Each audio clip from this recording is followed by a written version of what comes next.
What a blessing it is to be inside the temple. Today I was able to go to the Provo Temple and do baptisms for the dead. The Spirit has really led me and taught me and comforted me a lot in these last few months. People have come up and asked me so many times, why are you so happy?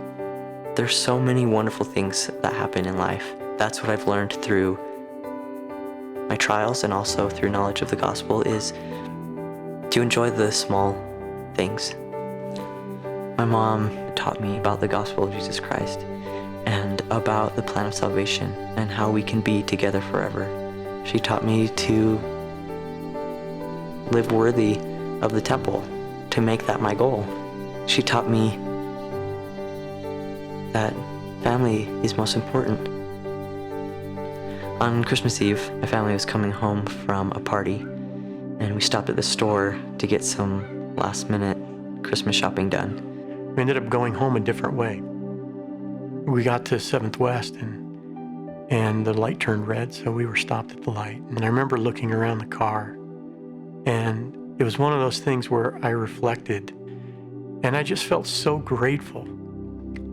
You know, I looked around at all my children, and you could see they'd all nodded off, and I thought of how they were thinking about Christmas and dreaming of, you know, what would be happening the next day or so. I remember feeling really confused and lost and scared. Didn't know what had happened. I wondered where my family was. He sat down and he told me what had happened. I had no idea. He said, we've been in a really bad accident. And I said, what about Mom?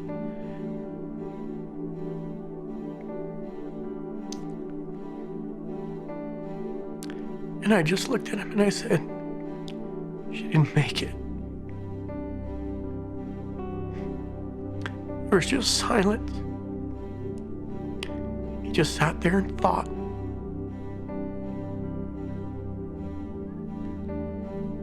And I said, what about Ian and Julie?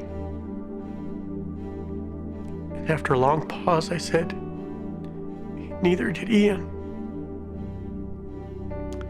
And neither did Julie. And he smiled. One tear ran down his cheek. And he said, it's okay, Dad. We're still a family. And that's the way Caleb was. From then till today, he understood what it was all about. The Spirit that was there with me in that hospital room was incredible. And it told me through just an overwhelming sense of peace that I was going to see them again. It's not just about the here and now. It's about eternity. And a knowledge of the plan of salvation has really taught me a lot of things. I've been able to grow closer to the Savior. He can stretch our hearts and give us a greater capacity to love. The key to anything is to keep an eternal perspective. That's how I'm getting through life now and how I'll get through it in the future. What does it mean to have eternal perspective? It means to remember there are more important things than just the here and now. It means to remember that life continues after death, that the way you act and respond to things in your everyday life have eternal consequences. It also means to have your eye single to the glory of God, so you can see the big picture, to see why you had to experience that certain trial, to see that all things will always be for your good, something you can learn from and be strengthened by.